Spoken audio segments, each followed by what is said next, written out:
back to Good Times with the Boys. Third time is the charm, Third as they time say. is the charm. Germund Sue, Boy 1. Boy 2, Kangsan. Or also known as Kevin. We went over that. We went over that, I think, the first podcast. And it actually came to fruition today. We went to Starbucks. Just came back from Starbucks. Guy's name was Kevin. Kangsan's name was Kevin. Ordered a drink. Took only about 23 minutes to get it. It was a really good coffee. So apparently they have this rare exotic coffee now, depending on what Starbucks you go to, or did they have them at all Starbucks? No. Select locations have what they have to call Starbucks Reserve. Mm-hmm. And it's a little bit different than the blends that you see when you walk into any normal Starbucks. So, and they also take 3 times as long to make your coffee. And it's 5 times as good. So the ratio works out. I'm just kidding, Starbucks. I think the coffee is good. I think there's just a mix up. There were a lot of people there, but I'm pretty sure it's good. I haven't. You know what? May I? Yeah, go for it. Let's see it. Haven't had it. Trying it for the first time. Oh, that's good. That's good. See? That's good. See? Yeah. It's worth the... that's good. It's worth waiting an entire episode of Friends for. It's not worth waiting an entire episode of No, it's really good. I got a regular Americano, just because I'm a regular kind of guy. How you doing, Kangsan? Getting better, man. Let's get into it. There's a lot that's happened. It seems like there's a lot that's happened every week. Yeah. I don't know if it's like a combination of technology having the news in front of our face more often, and just also maybe just us getting older. And we're just noticing more things now? Yeah, we're just more aware. But shit, like... Yeah, so... A lot of things went down. Yeah, a lot of things went... and we always talk about the last couple of weeks just because it's been so synonymous with the week prior. We always have sports to talk about. There's a lot of sports that's going on. And there's also a lot of Kanye going around. Yeah. A lot of Kanye for the last 2 or 3 weeks. And just as a disclaimer, I'll just really quickly... I don't know if you guys can see that. We do miss the old Kanye. Yeah, we do. It says I miss the old Kanye, and that's a fact. Quick question. Yes. Where do you draw the line between the old Kanye and the new Kanye? Which album or event do you draw the line and you say, this is where the old Kanye ended and this is where the new Kanye began? 808s and Heartbreak. Really? Definitely. Interesting. I think... I was going to say Taylor Swift. Oh, that's a good one, too. I was going to say that's when a the very new good Kanye one. Began. That was post 808 pre Watch the Throne. I think that was I think that was Dark Fantasy. No, I think that was around that time. I can't get. Well, I mean, we have a computer, so we can look. But, Duh. I think that was kind of his first rant, and then from there, it just kind of. So that happened in 2009. Wow, that was so long. That was a long time ago. 2009. 2009 at the VMAs. We were still in college. Correct. 2 years out of high school.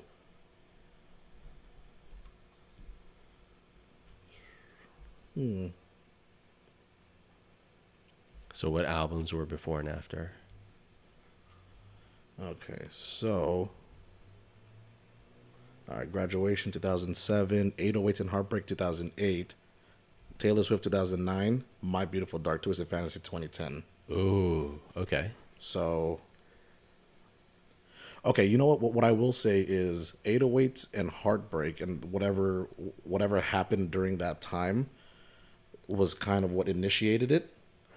Interesting. I think you're right. The Taylor Swift incident is what... That's like the border. Yeah. That's the border wall. Like you have the fuel, here's the spark. And then from there, the rocket took off. Yes. You know what, though? To be fair, the new Kanye still had some really great albums immediately after the Taylor Swift. But yeah, to your point, that was kind of that was at the very top of the mountain with a very small snowball, Right. and now we are closer to the base of the mountain, and the snowball is a giant red hat. Yeah. A giant red hat with some indiscriminate writing on there. Whatever writing you want. So, so Kanye, for many people already know, obviously. Yeah, but Google it. yeah, Google. If you Google Kanye West, I'm sure the most recent headlines would provide the pictures for you. But he's been involved in a lot of controversial photos, interviews, interactions in the last couple of weeks. One that Kangsan touched on was him wearing the "Make America Great" hat. We'll go into his rant over at TMZ. Oh man. I think he already did an interview at I forgot what Tucker Carlson. I don't know what I forgot what his name is. I think he's the one of the correspondents for the Fox News. So you already know that's going to be a little more conservative, but. He has these things lined up, like all these interviews lined up, and he did that Charlemagne thing. I believe it or not, I saw it. The whole thing. I sat through it, and well, look, do you have points on it? Because I have a lot to say about just everything as a whole, not just the video. Right. I mean, But, we can just take all of everything that we've seen, and we can just go point by point, just because it seems like a lot of the points that he's made wherever he went, he made different points, but he also made like a lot of similar points. That said, I think that Charlemagne interview was the one that didn't get as much publicity because of this whole TMZ thing. That one blew up. But if you haven't seen it, I suggest you go watch the It's a long interview. Well, also the timeline of it is the interview actually happened and took place before all the tweets and before TMZ. Right. I thought he got back on Twitter. So Charlemagne was asking him, wasn't he? Well, it was after he tweeted about all the release dates in June for all the good music artists. Right. And then they did the interview.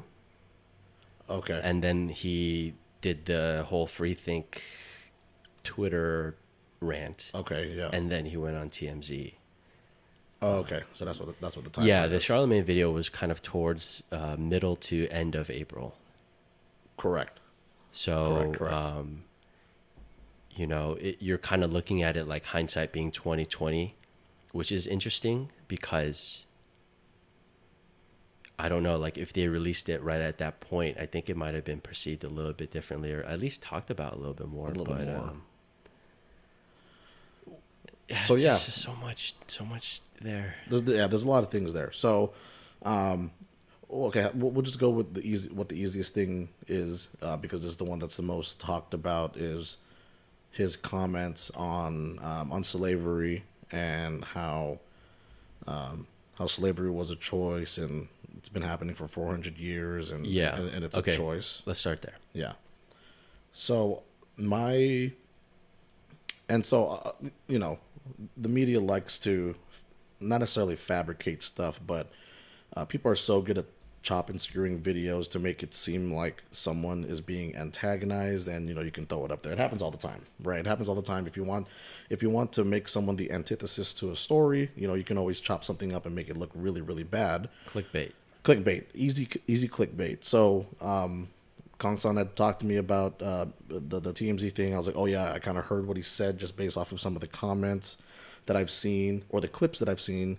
And then I've actually found the video on YouTube, and I watched the whole video. I think it's like 36 minutes or something like that, 34 minutes. So I watched the whole video, and then I did get to the point where he was talking about slavery. Now, I've only watched it a couple times, but from what I was seeing, and this is, I wish Kanye kind of explained it a little better, where he said it kind of got jumbled up with, we've had slavery for the last 400 years, and it's a choice.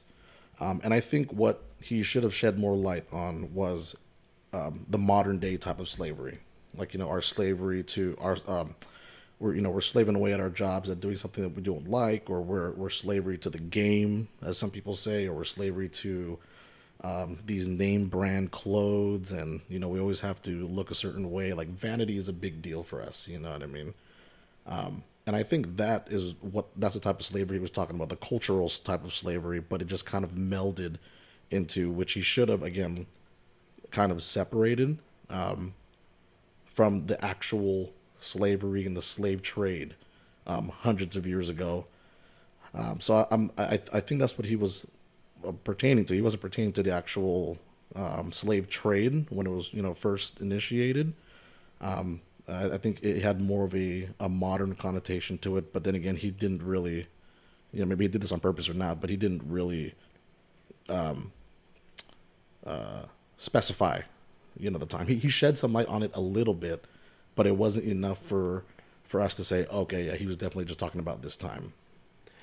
Yeah, I think at any point, if you're trying to explain something and you have to include the phrase, what I'm trying to say is, I think it's a clear indicator that you're not doing a good job of explaining it. Right. Like you said, there's a lot of clips, and with the way the news cycle works these days, it's very fast and repetitive. So it could be skewed in any direction, I should say. Mm-hmm. So the danger that he puts himself in and puts kind of, I guess, the danger that he puts out there is that by making those comments, first of all, those types of horrific historical events shouldn't, in my opinion, be used to compare to another. Like it's right. We can acknowledge that those events, like slavery, it's just terrible. It's atrocious. It's fucked up. Yeah. And you should never say like, oh, you know what I mean? Like it's kind of like this. No, just like let's just keep it out your mouth. Like there's a way to express what he wanted to say. Right. Exactly. And he just didn't do it. And you know what? For someone who, again, obviously I'm a big Kanye fan, and I think I draw a lot of my confidence in just like feeling a certain type of way just because of how he carries himself. For someone who toots his own horn saying, I'm a knower of all, or a knower of a lot of things, you should have known this, man. Like you should have known. Okay, I get what you're trying to do. You're trying to break the mold of what the monotony is in the culture of life and all that. But there's one way to break a vicious cycle, and which is the way he did it, which is literally breaking it, like a cold turkey type of break, or there's a way of like a compassionate way of doing it. But then again, if you think about Kanye, I mean, you wouldn't really expect anything less. That's kind of just how he conducts himself. Well, I do expect better, though. I do too. I do expect better. He's very much been in the forefront of culture and society, and he, of anybody, should understand the impact that an act or a behavior will have. I mean, he's done it in the past. I think the guy on TMZ, his name's Van. I think his last name's pronounced Lathan. Mm. I think he kind of put into words very well, in the sense that Kanye says his remarks and he gets to still enjoy the things in his life that he's earned, right? He's not trying to say like, you don't deserve any of it. He worked to get to where he is in his life right now. But the fact of the matter is, it's still separate from society. So he can say the things that he feels is appropriate to say, and then he gets to go back to doing what he does. Versus the 99% of society then has to bear the weight of his phrases, meaning average Joe Schmo walking down the street now can be taunted or be made fun of because he wore a t-shirt that had Kanye on it. You know what I mean? And it's like, it's the impact, it's the effect that he has after the fact with everybody else that he doesn't seem to understand. The repercussions of what he says. Yes. To me, and it sucks to say this, because, you know, before all of this, is a huge fan. And, you know, I think he's reached a point where he is the most disconnected to society that he's ever been. Coming up as a producer, then a rapper, he still was very much at a point in his life where he's not super rich. He's not making the money he makes now. He's not gaining the notoriety he's gaining now or has gained. He didn't have that type of influence, and he can still discuss things and raise questions about society as a whole. But now he's at a point similar to how everybody was talking about Jay-Z's new album 444, and just like, I can't relate to it because he's talking about his billionaire lifestyle, and people are like, how do we relate to that kind of music? I think Kanye's at that point too. Well, I mean, doesn't everybody talk about? I mean, if you listen to a lot of rap songs nowadays, all they talk about are Ferrari cars, bitches and hoes, and all that stuff. Yeah. Stuff that's not attainable for a lot of people. It is, but to me, the way he's going about it, the words he's choosing, he's not understanding the impact of things that he says. People, like all the things about that rappers say about drugs and partying and girls, whatever. I feel like it has a certain ceiling. Right. People listen to it, people have fun. You know, there's a lot of people out there that have problems with it, and I understand that. But it's not shifting the needle like Kanye shifts the needle, like Jay-Z shifts the needle. And when you get there, you have to understand, when you have that power, you have to have a lot more awareness and a lot greater responsibility for your actions. And he doesn't seem to understand it. I think he understands it, but he's using it as a way to say, follow my lead. Or maybe we just don't know yet. Oh, I think we know. Well, I mean, like, look, the only reason why we think about certain things this way, the way we're talking about things this way, is because we've been brought up this way. And the whole slave thing aside, you know what I mean? I'm not talking about that. Obviously, that was a horrendous time, but just the thought process of how we're thinking and how we're thinking now. You know, we chastise them because of what we know and how we're thinking. Now, again, I'm not backing. I'm backing him on certain points that he made, because he made some very valid, not even points, just about how the culture shift should be and how we should think about one another and all that stuff, like the more compassionate, sympathetic side of us. I like that portion, but you know, maybe this is kind of like shaking it up a little bit. You know what I mean? And it's not necessarily, you know, he's not putting anything into policy or anything like that. He's just stating words to stir stuff up, to break us from the monotony that we've been conducting ourselves and thinking. Now, is it a good thing? Yes or no? Is there a better way he could have done it? Yes, probably. But I think this is, you know, when someone just gets fed up with, and you know, he brought that up, the definition of insanity, of how things are going all the time, and who we patronize and who we look up to or whatever. You know, there comes a breaking point, and if not, we're just going to keep continuing on in what we've always been doing. But you know, I can't say that what's happening right now, because there's a movement right now. There's a movement happening, negative or positive, depending on how you want to look at it.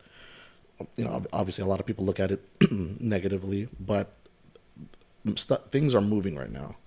Things are happening right now that wasn't happening before in pop culture. It's definitely forcing the conversation, if you want to consider that part of the movement. Here's the reason why I have such a big problem with what Kanye did. I don't believe we should say, hey, maybe he's going to be right, or hey, maybe this, we just don't know. Because I don't believe in that, because it's not necessarily he's saying something where we're getting confused and misunderstanding. It's that his words and his approach, we know, is unequivocally not productive at all. And to me, I have a lot of questions. Is it too much of a coincidence to think that he's doing this right around the time he's releasing a new season of clothes and releasing new music?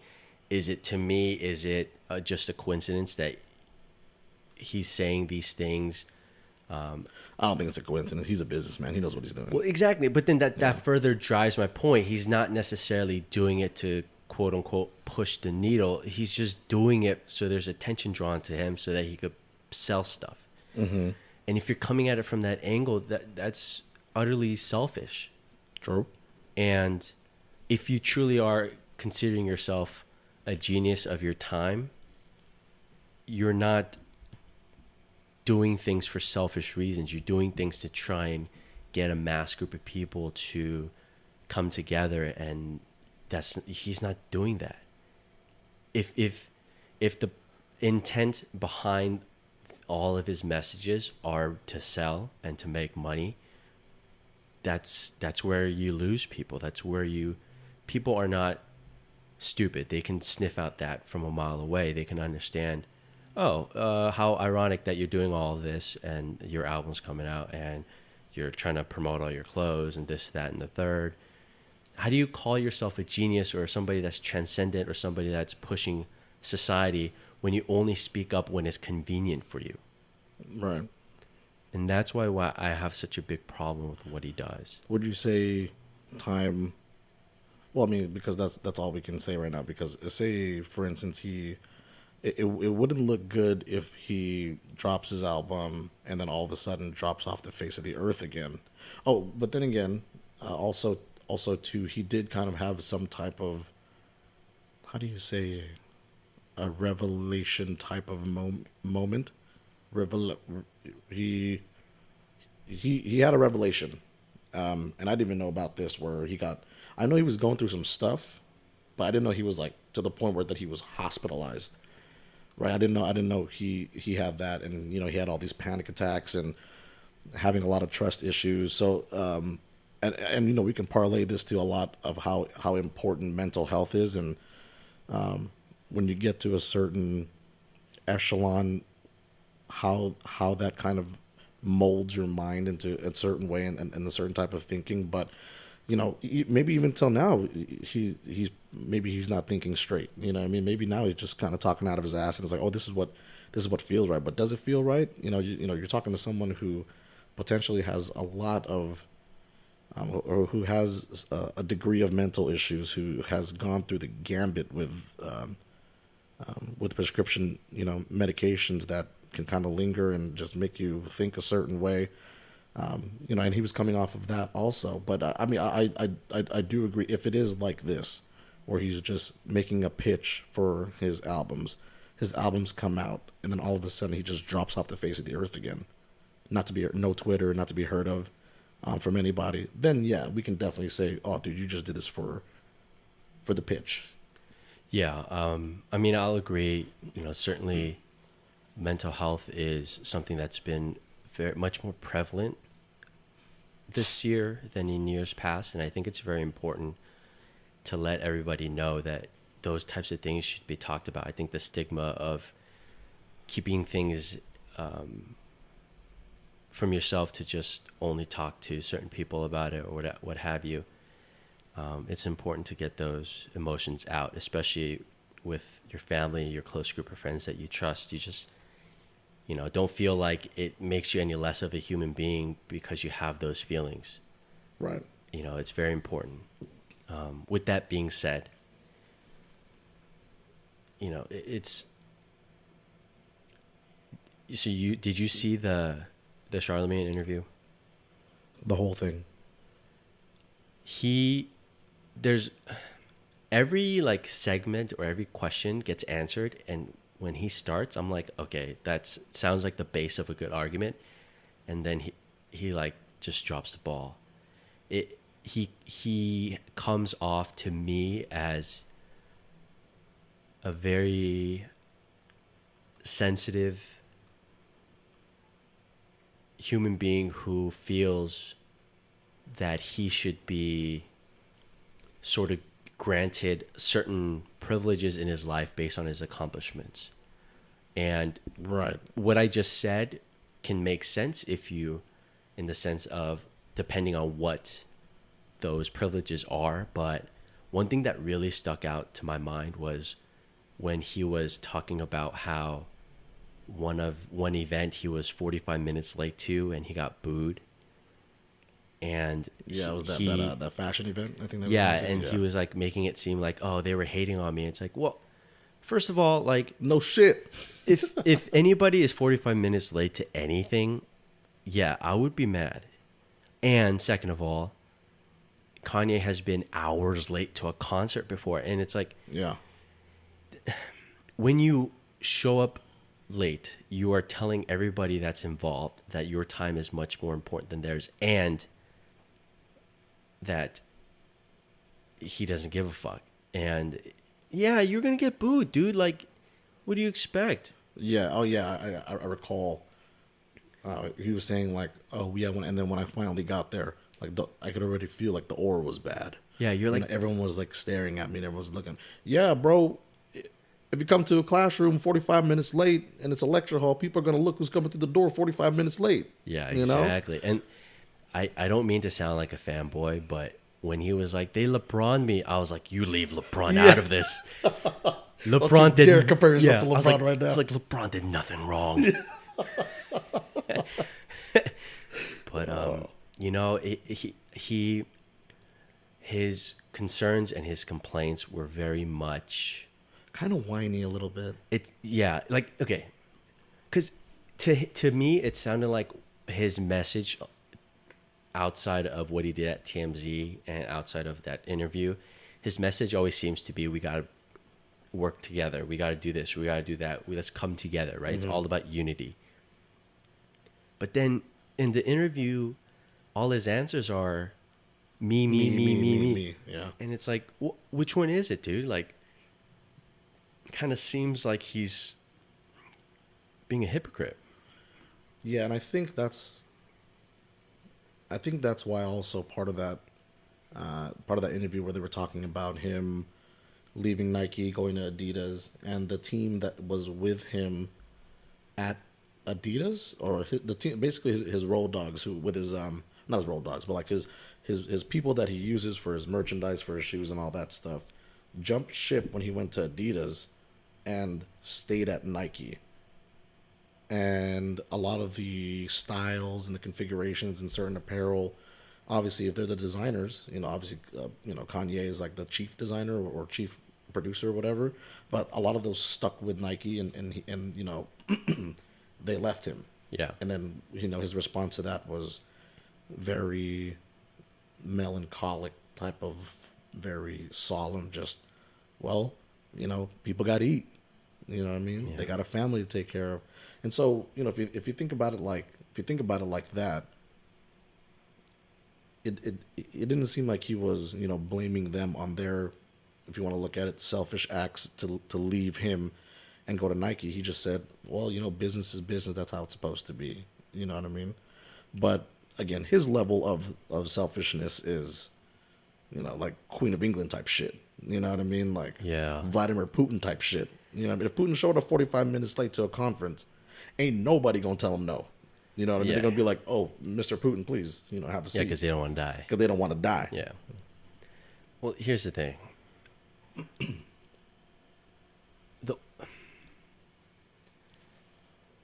There's not much that we could do for him to understand the impact that those actions have, except his pockets. That's the only way he'll understand, like, right? Like, we can all tweet at him, you can send him things on social media, whatever, and he'll be like, oh, they're just hating on me again, they're just hating on me. But if the market determines, like, yo, this is enough of you, that's when he's gonna think, oh no.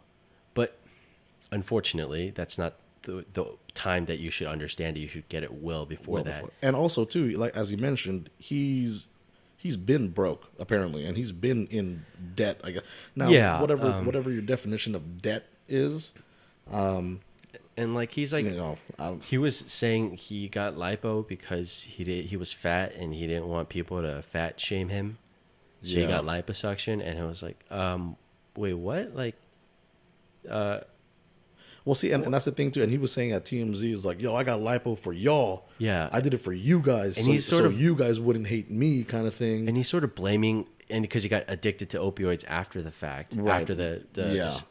whatever surgery or whatever you call it. So he's sort of like kind of reverse blaming everybody for his addictions and his outbursts. That I didn't like. And it was like, dude, Because like- look, honestly, if you're a boss and you really don't give a fuck about what people say, then you're gonna look like Fat Albert at your wedding. Then you know, And you know what? You're just gonna do you. It's also called like exercise and A diet and vegetables. Kanye. Like, yeah, I think regardless of what part of this world you're from or how you grew up, I think it's unequivocal to say that if you eat a lot of bad food, you're going to get fat and you need to exercise, or else there's going to be problems with your body down the road. right. You know, regardless of what language you speak or your level or in society or whatever, that it's just the truth. So Yeah, it's pretty simple. yeah, like You know. just jog around the block, play with your kids, eat a vegetable here and there. Yeah, which you have 3 of, Kanye. Play with your kids. He has 3, It's right? so sad. He has yeah. 3, right? I don't know, man. I think he has 3 kids. You have 3 kids, Kanye. Play with your kids. And then, of course, unfortunately, another kind of consequence of all this is everyone's blaming the Kardashian Jenner family for. The Kardashian Kurse and Yeah, you know, you know, to be honest, I don't know, like. I thought he was gonna die. I thought he was spiraling out of control, and I started to actually believe in the Kardashian Kurse, which I do with Chris. God, what's their names? Okay, Reggie Bush, Oh, Chris Humphries. Chris Humphries. There you go, Chris Humphries, and Lamar Tristan Odom. Thompson, Lamar Odom. Oh. Lamar Odom, I hope you're okay. And then Tristan Thompson. You know what I mean? It's apparent. Caitlyn Jenner. You know what I mean? If you want to consider that some type of curse, and you know, so Kanye is the dude holding up the rock right now, kind of like, please, you know, he's the last pillar before everything crumbles down. But yeah, man, it's See what happens to unfortunate. Travis Scott. Be careful, man. That's right, Travis Scott. Yeah. Hey, did you see that them photos that be going around? Yeah, the About bodyguard. a bodyguard. Hey, first of all, hey, shout out to what was her name? I don't know. Kendall Jenner. Shout out to Kendall. No, I think it's Kylie Jenner. yeah, Sorry. yeah. Hey, shout out to Kylie Jenner's bodyguard. If you did do it, because I think he looks kind of Asian. I think he's like part Asian, maybe. Win-win for the Hey, team. hey, I live vicariously through you, bodyguard man. Hey, whoop whoop. But yeah, Travis Scott, be careful, man. You make good music, fam. So yeah, I was just I had Kanye's discography up right now, just because we were looking up some stuff. College Dropout, triple platinum. Classic. Late Registration, triple platinum. Classic. Graduation, almost triple platinum. Classic. 2.5 platinum. 808, surprisingly, platinum. I don't recognize that. I don't even know what is that, Bob's? You know? My Beautiful Dark. Oh, that one went platinum. I didn't know. Oh, yeah, that one went platinum. I didn't know that.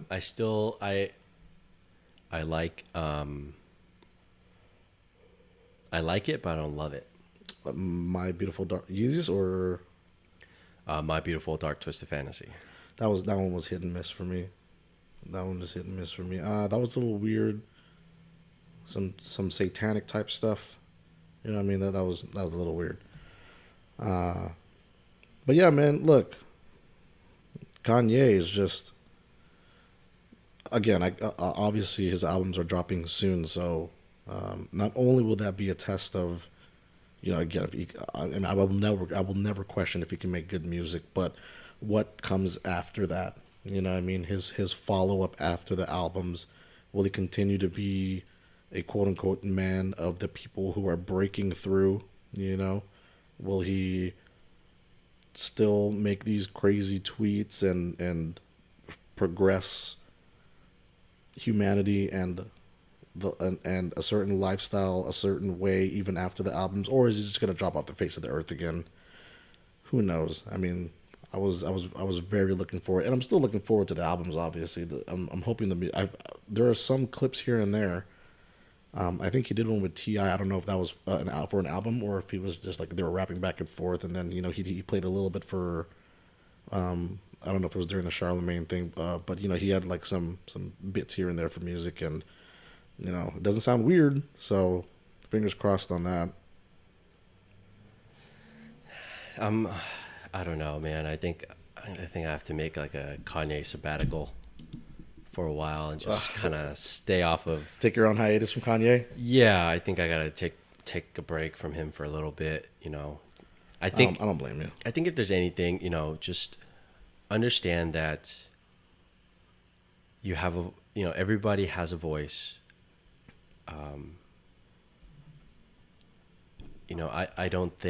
I don't subscribe to the notion that people should stick to something, right?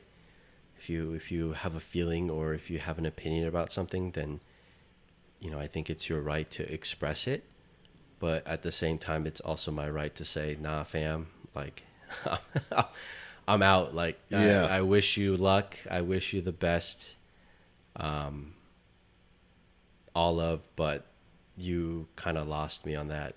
And whatever it is you're going through, I hope you can come to terms with it. And you still have a lot of life to live. So, I would say Kanye come back or go back to making good music, but you know what? He's been hearing that. He's heard that for the last several years, and you know what? And that's not what he wants to hear right now. He doesn't want to hear go back to music. Whoosh. Go back to making good beats, go back to rapping and all that stuff, because that's what he's been subject to. He makes some crazy tweets, and all of a sudden, millions of people are like, "Yo, yeah, how about you just shut up and put a paper to a pen or put pen to a paper and just make some music." That's a big part of what, his. that was the fridge. Oh, what's? Yeah, don't worry.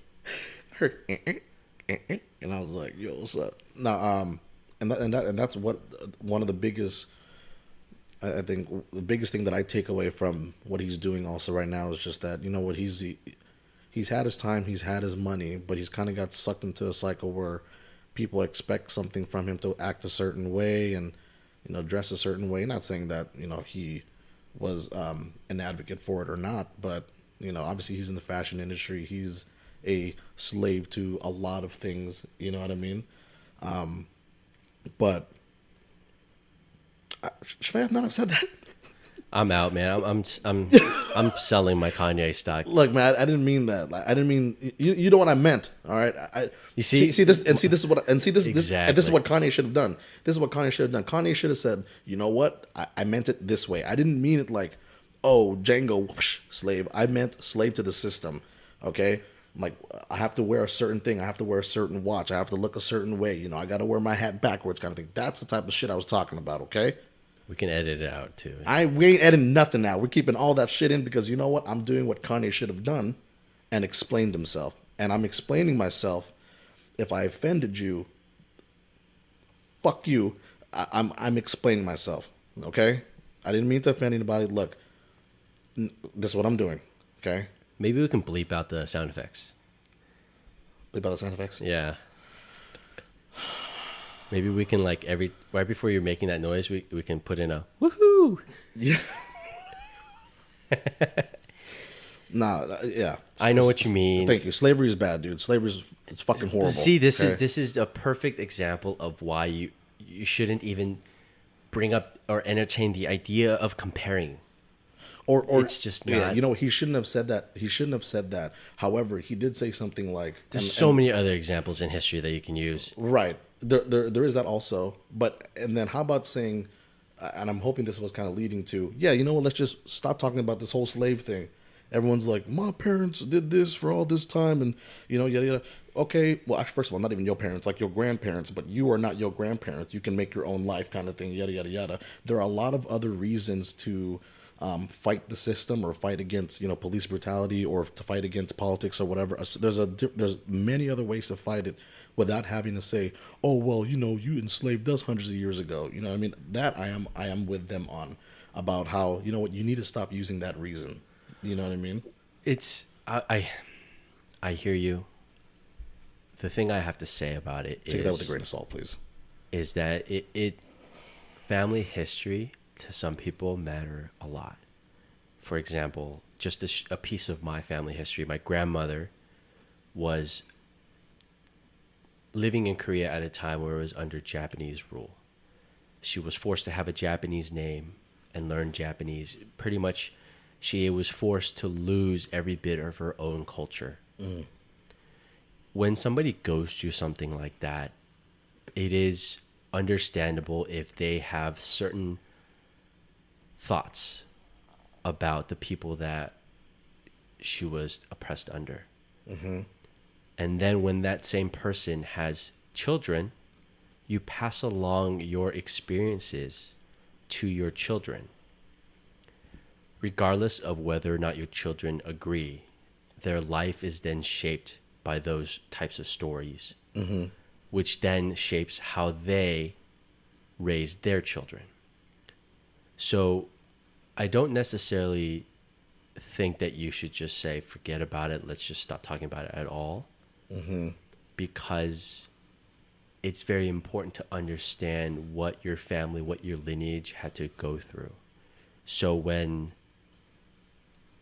I'm naturally left-handed and my grandmother's forcing me to be right-handed, when other people say that I look Japanese and there's some reservation to that, it's because of those experiences, and it still affects my generation, me. You know what I'm saying? So it's tough to make a very blanket comment like that, because there's always going to be somebody whose case is against it. You know, it's hard to say like everybody this, all people that. You're throwing everybody under this umbrella, and we all know we're all so very different and complicated and unique in our own right. The idea that people shouldn't wholeheartedly rely on their past and say that that's an indicator of their future is something that I subscribe to, in the sense that you can decide tomorrow, I want to do X, Y, and Z, and go do it. If you're saying mm-hmm. the things that are getting in the way are these things in the past, therefore I'm expecting myself to go through the same things. Yeah, in those situations, no, like that you shouldn't, in my opinion, you shouldn't go through those things. Right.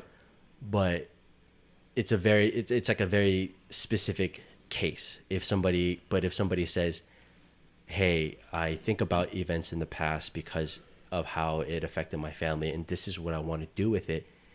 Yeah, you know, in paper or in theory, they're still thinking about the past. They're still going through the past, but they're going about it a different way. And that's what I mean. Yeah, exactly. You know, so it's like that. Rather than using it as, rather than using it as your trump card in the only way, kind of like, oh, boom, I'm gonna use this topic kind of like to answer or to negate everyone's responses, or, you know, to even like put down a discussion.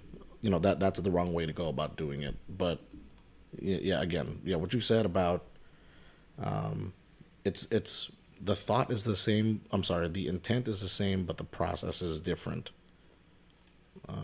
Yeah, I believe that if you want to do something, I think you should go do it. Figure it out. See if you suck or if you're good at it. But either way, do it, because you're going to know. Mm-hmm. And that, to me, the knowledge of that is much more valuable than speculation, than wondering what if, or assuming an outcome.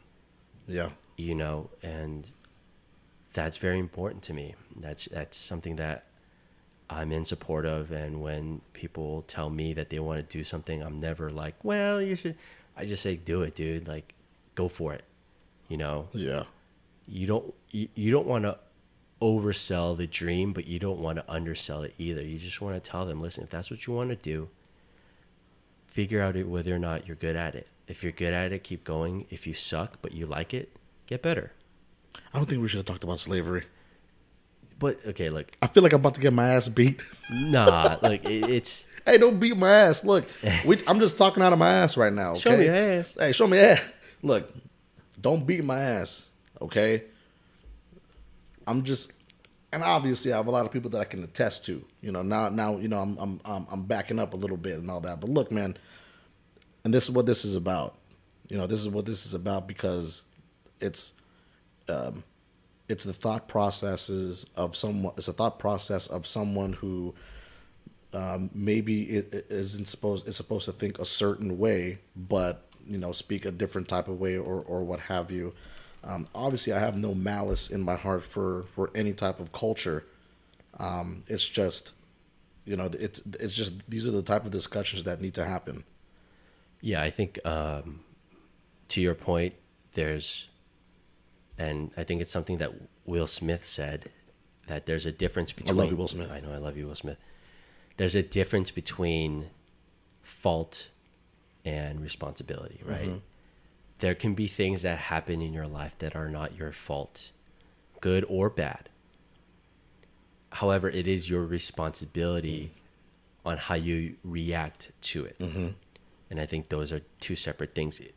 As you start blurring the lines, and if you marry the two together, that's where it becomes a very tough situation, because either you're saying the things that are not your fault are no longer your responsibility, or the things that are your fault are no longer your responsibility.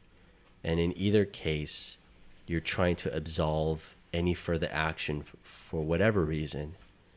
And you're going to be at a point in your life where then you can point your finger at this thing and say, this is why I'm not where I want to be. Mm-hmm.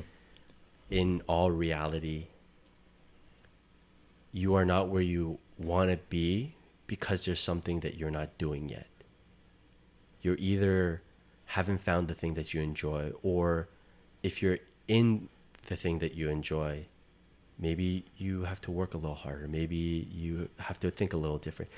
Something in your life has to change. If you want your output to change, something in your input has to change. You can't you can't continue to work your 9 to 5, come home, eat, play video games, go to sleep, go to work, and repeat it, and think, well, why am I not where I want to be? Well, then examine what you're putting into your life. Right. There has to be something there that you can change. Then that will change your outcome, your output. And there are a lot of people who have become successful doing a certain thing, or under a certain type of specialty or whatever, if you will, who had like a typical job or like a 9 to 5 job, or who had a second job, but also, and this will resonate with everyone else who's currently doing that as well, is, you have your 9 to 5, but you also have your 5 to 9 kind of thing. Exactly. You know what I mean? If you truly want something, and I'm subject to this also, because I do get a little lazy, but when I'm working on certain projects, or if I'm working with something with GTWTB, like I feel a certain kinship with it, and I feel a certain energy with it, and then I'm able to do it, to a certain capacity or whatever. But I mean, it's because that it's something that I want to do. But yeah, you have to be constantly working. The earlier you work your ass off, the earlier you can reap your benefits. And if you just prolong it all, you're going to be working your ass off for your whole life. Yeah, listen, if you're happy with where you are in life, if you're happy with the things that you're doing, good for you.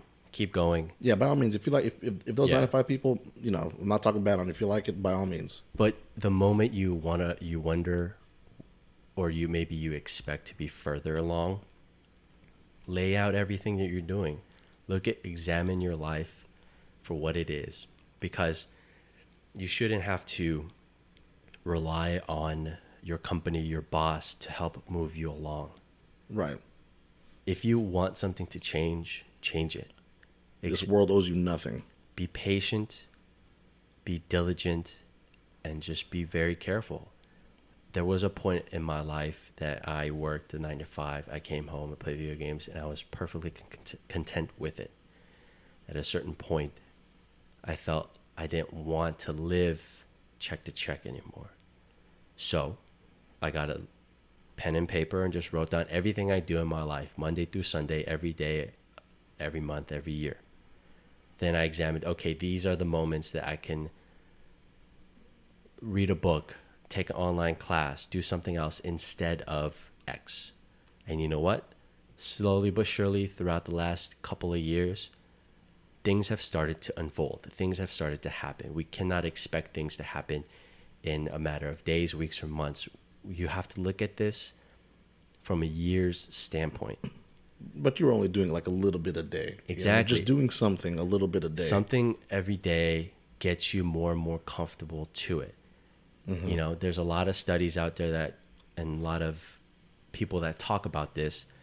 Spending 30 minutes a day for 4 days in a row is much more productive and effective in the long term than spending only one of those 4 days for 2 hours doing something. Same thing with like studying. You know, if you were studying for school, like you're trying to cram in and all that shit. It's all about repetition. Right. And you know what? Sometimes the hardest thing, and you know, this is for me, and I'm pretty sure it's for others also. Sometimes the hardest thing about anything or doing something is just starting it. Exactly. Because you have all this built up anxiety and you're nervous, or you're just anxious about doing it, and you're thinking so much about it already that you haven't even like begun to do anything tangible because you're just so mixed up in your mind already. And the next thing you know, a week and a half has gone by and you still have the same thoughts in your mind, but had something been put down, you know, pen to paper, or had something actually happened, if you actually did something, then, you know, I'm pretty sure you'd be way beyond where you were already. And again, I'm a victim of this as well. I have a hard time, even like stuff at work. You know what I mean? If I have work projects to do, sometimes I'll just stare at my screen and just like, God, what do I like? And the thing is, like, I kind of know already what to do. It's just, I just sit there saying, oh, fuck, like I got to do this, or, oh, here it goes again. You know what I mean? I gotta write this report, or what have you, you know. But as soon as I open up the spreadsheet, you know, start importing all my cells, start doing all these formulas and stuff, next thing you know, I'm like halfway done, and I wasn't even thinking about starting. I wasn't even thinking about what I was doing. You know, sometimes like I'll have a mental break in my head and just say, dude, just fucking start. Yeah, I think a lot of it also is just the fear of the unknown. So, you know, I've only recently gotten into photography, and less than a year ago, maybe about a year ago, you know, it was very intimidating to go out into the public and start taking photos and shooting. And it was a fear of, I don't know how people around me are going to react. I don't know. The fear of the unknown can be very crippling, in the sense that you just kind of don't know what to do. But you notice, and you're also like self-conscious as exactly well. And you notice, and you realize, like, as you do it and as you start taking pictures, it turns out it's not as bad as you thought. 2, the people around you start to kind of fade away. They don't become concerns of yours anymore. Right. And the more often you do it, it's just second nature. It's just easy. When I take breaks in between going out to shoot is when I feel the fear come back. But when I do it at least once every few days, or maybe every weekend, that fear is sort of dissipated, and it kind of stops at a certain point. So, you know, to your point, just do it. Because, I mean, if you think about it also, if you just try to normalize it and take it for what it is just a dude taking a photo of something. Yeah. You know what I mean? If you simplify it, if it's the difficulty and the anxiety of me wanting to start this podcast with all the homies and stuff like that, honestly, it's just me and the boys talking. You know, and now I'm just like, why didn't I? And we talked about this a year ago, even before that. Exactly. And also, by the way, Kangsan, where can they find those awesome photos you be taking, my boy? Oh, Instagram, baby, at NASGNAK. That's Kangsan backwards, okay? At NASGNAK. And if the other Kangsan at Kangsan hears this, yo, let me have that handle. Hey, since we're on that topic, we know your name's not Kangsan. Yeah, we know your name's not Kangsan. Get out of here. And bro, shout out to obviously myself. on Instagram as well, at _Germund. There's a dude on there at Germund who has, I think, 21 or 11 followers, and he has one post. He's a white dude, he might be actually German. I don't know if his real name is German, but bro, give me that at German, dog. Like we're gonna blow up, bro. I need that. Have you ever Googled yourself? I Google myself all the time. Dude, I Googled myself all the time. I Googled myself, not recently, maybe it was a few years ago, but there are two famous Kangsuns in the world. One, a ballroom dancer in Korea, and two, somebody in their mid-30s in the Texas area that got arrested for fraud. So I'm here to be the third, hopefully. We'll see. Wow, that's so. We'll see. We're somewhere in between. Yeah. I'll be somewhere in between. I'm not going to be a world famous ballroom dancer, but I hope I don't go to jail. Nor are you going to commit any felonies, hopefully. Yeah, you know what I mean? We'll see. We'll see what happens. No, I've Googled my name before. I've Googled my name myself quite a bit of times, but obviously I play golf, and I've played a lot of junior golf and like some collegiate golf at the city college level. Shout out to Long Beach City College. I played there, so obviously we'd post stuff on the website or scores on the website and results and all that stuff. And sometimes I like searching myself up. It's kind of cool a little bit, or to see the roster for the team. But I haven't obviously I haven't done that. I wouldn't want to put any more information than I have already put out into the webosphere. And I mean, actually, to be honest, it doesn't really matter now because Mr. FBI man is always looking. So that's freaky. Hey, did you see that new Facebook commercial? Which one? All right, so peep this, right? What was I watching? I think I was watching the Utah game yesterday. That blowout, and Facebook came out with a new commercial. Something about, we're here to make sure that you're secure. We're here to make sure that you're safe. Whatever. We're gonna change the interface of what Facebook looks like, because we don't want you to compromise yourself by putting your information out there, kind of thing. It's Facebook backpedaling, is what they're doing. I think it's just it sounds like a PR move to me. It's a huge PR move. When was the last time Facebook had a commercial? First of all, and like, obviously it was. I mean, well, yeah, I think that's like proper timing. That's what happens, but. Yeah, that was a big hit, but whatever. I'm rarely on there anyway, but yeah, I just figured that was kind of funny after seeing what had transpired prior to that. So I saw that commercial yesterday. Yeah, I'd say so. I think I didn't even know I don't think Facebook has ever had a commercial. Have they? Right?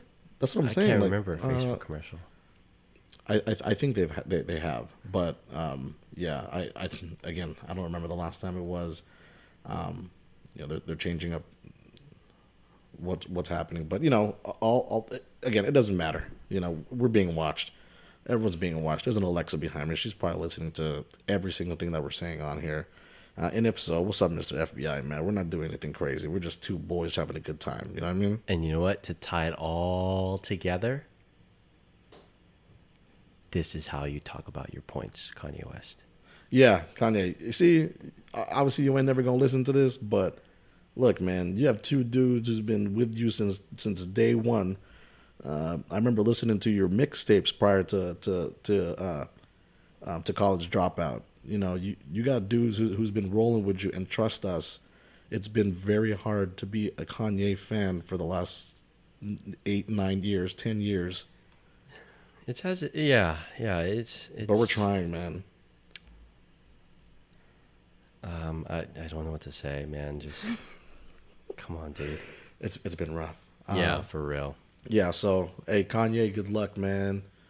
Obviously, you're not gonna hear this. Just know that. Just good luck. I hope the music that you make continues to be good. And look, I hope for whatever reason you're doing what you're doing, hopefully it's for the good. I hope you don't die or anything like that. But good luck, bro. Yeah, man. Oh. Another topic that was in the realm of pop culture. You know the actress Issa Rae?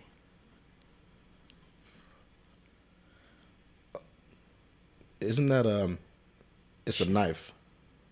No, that's 21 Savage. Okay. Okay. There's an actress, Okay. Issa Rae. Apparently, there's an actress named Issa. She has her own HBO show. You can, Google her. I keep forgetting there's a computer right in front of my face. She wrote a book in 2011, and a phrase resurfaced recently that she wrote in her book, where she says that black women and Asian men are generally ignored in the dating world, so they should date each other. And she said in there, except Filipinos. So, Say that all one more time. I'm paraphrasing. Because I'm paraphrasing. Because I got mad, but I don't know if I'm getting mad for the right reasons. I'm paraphrasing, okay? This is not the exact phrase in the book, but to sum it up, she's saying because black women and Asian men are generally ignored, They should date each other. they should date each other. And she's saying by Asian men, I don't mean Filipinos because... And she specifically said Filipinos. Yeah, I think she said that they're like the black Asians. She was referring to the Chinese, Japanese, etc. I think that was part of the phrase. Now, as a Filipino fuck man... you, Issa. Fuck you, Issa Rae. Yeah, I mean, hey, first of all, there's nothing wrong with Koreans and Japanese and Chinese. Obviously, the Oriental Asians, I love them as well. Hey man, we're just Asians. Okay, I mean the Asians. I mean, we're Southeast Asian. It's just Asia. We're just Asian. We're just Asian, dude. yeah. Issa Rae. We're just. I Fuck you, Issa Rae. I think it's fucked up. My closest friends are all Filipino. I consider myself partly Filipino by default. Accepted. Honorary. Sorry. You know, it's her. She's also a comedian, though, so it could just be a really bad joke. And see, here's the thing about putting it in writing. When it's in writing, yeah, it's hard to take the tone of it, right? Exactly. Yeah, exactly. Your diction could be the same if you're saying it or writing it, but you know. Now, I don't know if you are ready to introduce this to the world, but on the topic of dating and Asian men, you and I in high school invented a system, a scoring system. Yes, we did. That Yes, we did. used to highlight how rare it is to see Asian men in the dating world. Before we get into this disclaimer, look, this is all fun and games, all right? Obviously, we mean no malice to anybody. Actually, this is more of a hit on Asian people. So Asian men, we're making fun of ourselves. yeah, here. we're making fun of ourselves. So all right? I don't know if you care to explain the rules or if you want me to explain it, and we can just sort of. We'll do a little back and forth. Okay. Okay. So here it is. Obviously, from our perspective, the Asian man is the one that is most neglected, and like if it was just if there's just a panel of men, white, black, Asian, Latin descent, whatever. Generally speaking, from the culture, the least desirable are Asian men. For whatever reason, we can't grow beards or. Apparently, we got little dicks and stuff, which is not true. It's just all alleged. It's all alleged again.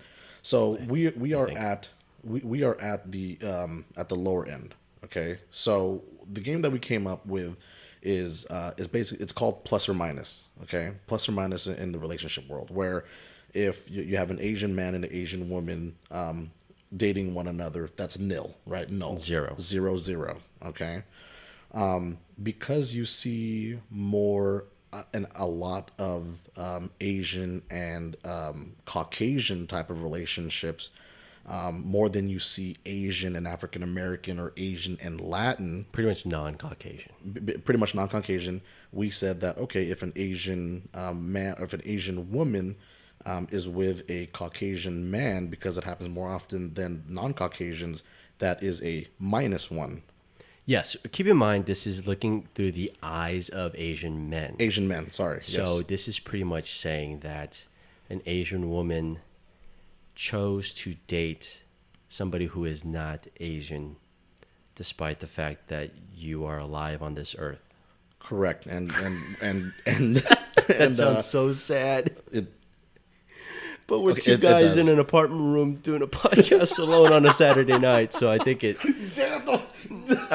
highlights the point we're trying to make here. Hey man, you know, I don't know how to save that. Look, man, we're just two dudes having a good time. Just we're having So a good fun. time with It's each other so on a ironic. Saturday night in an apartment podcasting, man. You know, this is what we So do, bro. ironic. Good times with the boys. You know what I'm saying?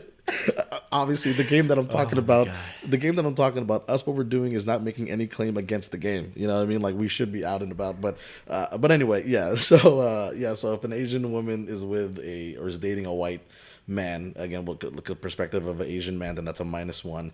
And then any other race that's non-Caucasian, just because it happens less, that's -2. So it's a higher rarity of it happening. Correct. And so if it does, it's more negative. It's like the star on a Pokemon card.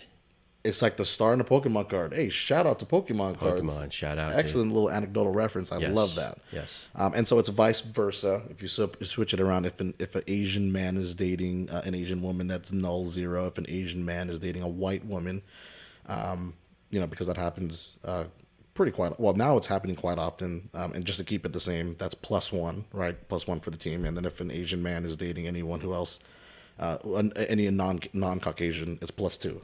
Yes. Did I get all the rules right? Correct. Okay. And the caveat is you go anywhere that it has a lot of dates going on, restaurants, a lot of brunches, Costco's, people wear masses of couples. Hold on, there are a lot of dates at Costco. Well, just a lot of couples. Okay. Yo, what's up, baby girl? You want to go on a date? Yeah, where are we going? Yo, I got a place where they got a gang of food. Baby. You, me, $10. We're gonna be so full. You ever heard of a chicken bake? You got chicken bake.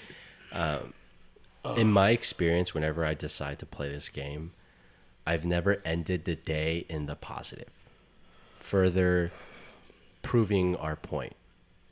This is a very objective game in the sense that we're not blaming anybody else. We're not saying that there's a particular reason why Asian men are at the bottom of the totem pole. We are just saying that they are right now, and we just call it how we see it. Here it is. My thoughts on why we are. That's like a whole nother thing that we can get into. But, But yeah, if you want to try it out, go somewhere with your friends, go to a brunch, and just look around. Go people watching. Yeah, and I'll tell you, it'll make your day way more interesting. If you need time during the day to kill time, it's a great way to people watch, and it's a great way to make a game out of it. Yeah. So, at our dispense. Yeah, at our dispense, says the two Asian guys at home on a Saturday night. No, there's nothing wrong with that, man. There's nothing wrong with that. Not at all. No. Actually, you know what? So another buddy of ours. Another member of the Good Times with the Boys squad and myself recently embarked on a journey together for the month of May. So on April 28th, a couple of days before May 1st or whenever it was, our other buddy Andrew said, "You know what? I'm not going to drink any alcohol for the month of May." Ooh, good on you, buddy. May sober. Right, because I know Joe Rogan and Tom Segura, and shout out to all them, Bert Kreischer, Ari Shaffir. Shout out, guys. We hope to be like you. You guys are dope. I think they do Sober October, where they devote the whole month of October for bettering oneself. They do a lot of hot yoga. They don't do any type of narcotics. No pills, no marijuana, no alcohol, whatever. So yeah, Andrew brought it up, and I said, "You know what? Last time I checked, I ain't no bitch. I'll do the same thing too." And that may have been a mistake, but you know what? No, because I don't drink during the week as much as I used to. Like maybe have a drink here. Not saying that I drink copious amounts during the week, but I do drink copious amounts on the weekends. whether if I'm here at Kangsan's house or if I'm at Max's house, tonight or Friday night or Sunday or whatever. The weekends, and this is the weekend because this is the first weekend, is what I'm waiting for. Throughout the week, I'm so busy, it doesn't even really matter, and I'm always talking to everybody anyway. But yeah, man, it's I feel okay. I'm not. I don't think I'm having withdrawals, thankfully, because that'll tell me I'm not an alcoholic. But yeah, so we're doing May sober. And you know what? Maybe I do have withdrawals. I don't know. But I haven't been. I've been putting myself in places where I can easily access alcohol. Obviously, in my house, here, at our other buddy Max, there's always libations there to enjoy. But you know what? I didn't even think about it, bro. I didn't even think about it. Good for you. Yeah, man. Yeah. I just want to say, it just gets easier from here. I can't wait for June 1st, bro. June 1st is going to be so dope, dog. Only the 5th. I might die, Oh, June boy. and you know what? How appropriate, June 1st is a Friday as well. So, yeah, man, that's what we're doing. And I think Kangsan also and Andrew said like they're cutting out like sweets and stuff, and which is a big deal for Kangsan. Oh, yeah. So, sweets like ice cream, cookies, donuts, bruh. Oh, yeah, I love donuts. Donuts. Donuts make them go nuts. Yeah, none of that stuff. Cupcakes. Cake, yeah. You name it, I will eat it. I'm not a big hard candy kind of guy. Yeah. I'm not a big, I'm a candy bore. I'm okay with candy bars. I'm just big into Pastries. artisanal donuts. I'm big into What does artisanal donut mean? hipster donuts. I pay when I eat donuts. I pay up to $4.50 a donut. Is that expensive? It's $4.50 for one donut. For one donut? Yeah, You pay $5 for one donut. I eat those types of donuts, and it's so good. That's a foot long at Subway. Yes. That is a hot dog and a drink. Listen. 2.5 times over at Costco. Listen, shout out to Sidecar. Shout out to Blue Star. You guys make amazing, amazing donuts. For $5 a donut. It is Actually, I'm not going to lie. I had Blue Star donuts. Their so donuts are good. actually pretty bomb. It's so good. They're actually really good. $5 a fucking donut, man. No, yeah. The donuts are really good. I like my range on donuts goes as far as Dunkin' Okay. Dunkin' Donuts. This is prior to when Dunkin' came over to the West Coast. Every time we go to the East Coast, my cousin, who's a super donut fanatic, would be like, "Oh my god, we gotta go to Dunkin' Donuts. Let's go to Dunkin' Donuts." And I'm like, "Dude, it's a fucking donut." You know what I mean? Like, what? Why? But they have like these Boston cream pies, and they have like cereal on top, and that's when I was first introduced to like somewhat gourmet type of donuts. Yeah. You know what I mean? I'm like, wow, it looks dope, and then when you taste it, it's actually pretty good. So I could see how, I could see the craze of donuts and how crazy it can be, and they are $5, but I tell you what, that shit is pretty delicious. It's so good. That shit is really good. Blue Star is the one in L.A. Blue Star is in Manhattan and in Manhattan. Venice, originally from Portland. Sidecar is in Santa Monica. I haven't been to that one. Ah, so good. Remember the craze of the blueberry donuts? Who made that? I remember. I think it's in Anaheim, or it's. I think that's when the whole donut craze started. Everyone kept on talking about, "Oh man, this place has blueberry donuts, blueberry donuts." I know that there was a big cronut phase, right? A croissant and a donut together. Hot okay. take, it's overrated. What's hot take? Cronuts are overrated. Oh, I thought hot take was a donut place. Yeah. Hey, that'd be a good name for hot take. Hot take, yeah, right. To go only because it's a hot take. I'm not a rapper though. No bars. But if anybody who ever listens or may ever listen to this is ever inside of a Blue Star or near a Blue Star, go do yourself a favor. Go inside. Go get yourself a horchata glaze and a blueberry bourbon basil. Damn, those sound. I was just listening to you say that, and I heard horchata, and I was like, oh damn. You can thank me later. It is delicious. At where's that? Blue basil.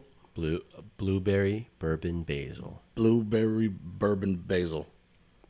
It's key. They have a lot of seasonal flavors, so different points throughout the year. You know, they have. Okay, let me tell you this. You know, why don't you start making donuts, bro? When they first opened Blue Star in Manhattan Beach, I thought it was a good idea to drive to Torrance Beach and run from Torrance to Manhattan and back. It is 5 miles one way. I ran 5 miles to eat a donut, and I walked back because I was too tired. But that's the amount of love I have for these types of foods. You could have driven to Manhattan Beach. Listen, I thought it'd be great. Look, I'll burn calories, and then I'll consume, and then I'll burn. Net loss. Net loss. That was what is in my mind. What wasn't in my mind was the pain I was gonna feel from running and walking a combined 10 miles. Would I ever do it again? With donuts in your belly? No. Honestly, you would. I might. Yeah. Yeah, I think you would. You should start making donuts. I want to learn how to. I think it'd be great. You need I don't have a fryer or anything. Or like, do you need the little boop, boop, the thing that boop, boop, yeah, that'd be nice. Out the donuts? Yeah, it keeps you even and consistent. I don't have a fryer, but I don't know how. That's right. The Blue Star, theirs is a little bit more on the brioche side, so I don't know how they make it like that. Yeah, and Kangsan makes his own bread, by the way. That shit is bomb, bro. You know what though? I wouldn't mind working at Blue Star. Really? Yeah, like on Sundays or something. As a donut maker? Yeah, that'd be. Oh my god, it'd be a dream. You think you wouldn't get tired of donuts? No, I wouldn't. Ask me. Okay, would you get tired of donuts? No. Ask me if I got tired of Soup Plantation and I worked at Soup Plantation because I do want to work at Soup Plantation. If you worked at Soup Plantation, no. Okay. So yeah, I get what you're saying. Shout out to Soup Plantation, man. One day you guys are gonna sponsor us. Hopefully, we just came from there. The true happiest place on earth. The true happiest place on earth, Soup Plantation. You know, for you veggie lovers, obviously it's dope. For you meat lovers, good luck. You know, what I mean, there's a steak place down the street. You know, what I mean, there's a Red Lobster also over there, and a Starbucks and a Chipotle or whatever. But yo, shout out to Soup Plantations, bro. Shout out to Myra over in Torrance. I think she's the manager. Yeah. Probably not. I made that up. My bad. But yo, shout out to Soup Plantation, man. Yeah, so I think we got some other stuff lined up. What you got going on this week? Let's see. This week was just a pretty busy week for work itself, but I get to play around with some of these videos and these audios that we have. Hoping to put 2 podcasts up at the same time. You know, that'd be kind of dope because for whatever reason I can't get the audio. And also too, I got to do traffic school. Shout out to traffic school. If there's, let me tell you something, right? You know, don't speed, right? Obviously, duh. Also too, don't drive in the carpool lane by yourself. Okay, unless it's really dark at night, and you have really dark tinted windows. And buy a pumpkin to put as a head. And buy a pumpkin, yeah. You know what? Really quick. So I work next to a mall. Out in Orange. I work next to the block. And so there's a Starbucks at the block. Yeah. I walk, every morning or whatever afternoon from my office to the block to get some Starbucks. And I was walking past this car, right? It was like, it was like 90 degrees outside. So I'm walking and then on the main walkway and I look to my left because it looks like from my peripheral there is a car, excuse me, with someone in the car. Okay. Right. I turn around. And I didn't know it was a mannequin at first. It was a mannequin with a hat on, right? It was a mannequin with a hat on in the passenger seat, right? And I walked up to the car because it looked like a real person. Oh, wow. Right? And then I got the idea. Oh, were you going to say something? What? Like, why'd you walk up to the car? Because to make sure that it was a mannequin. Like it had no face, like Slender Man. Oh, gotcha. Because I just wanted to make sure, God forbid if it was like a guy who's just dressing up like a mannequin. Hey, gotcha. You know what I mean? Yeah. But, so that made me think, how much do mannequins cost? I don't know. You could eBay probably. Yeah, and I think I might do that. But yeah, so I got traffic school to take care of. You got some houses to look at.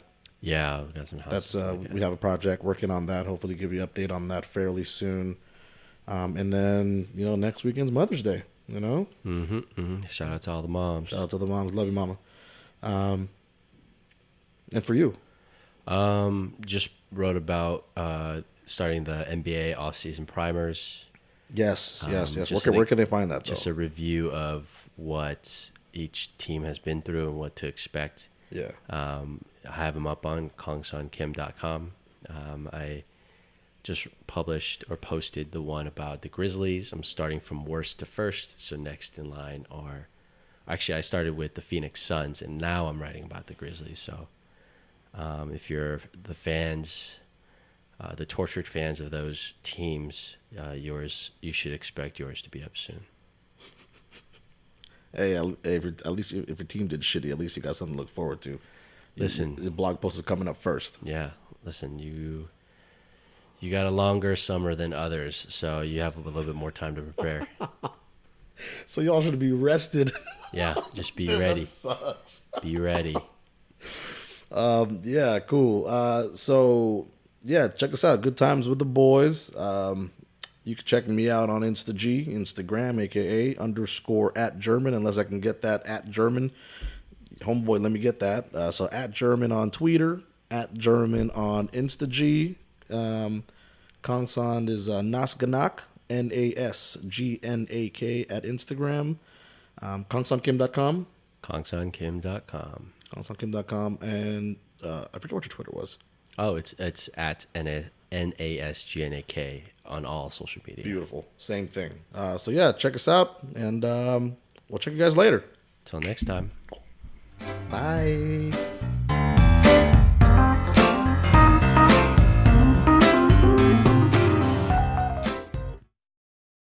Thank you so much for watching. Make sure you like and subscribe and check us out on Instagram and Twitter.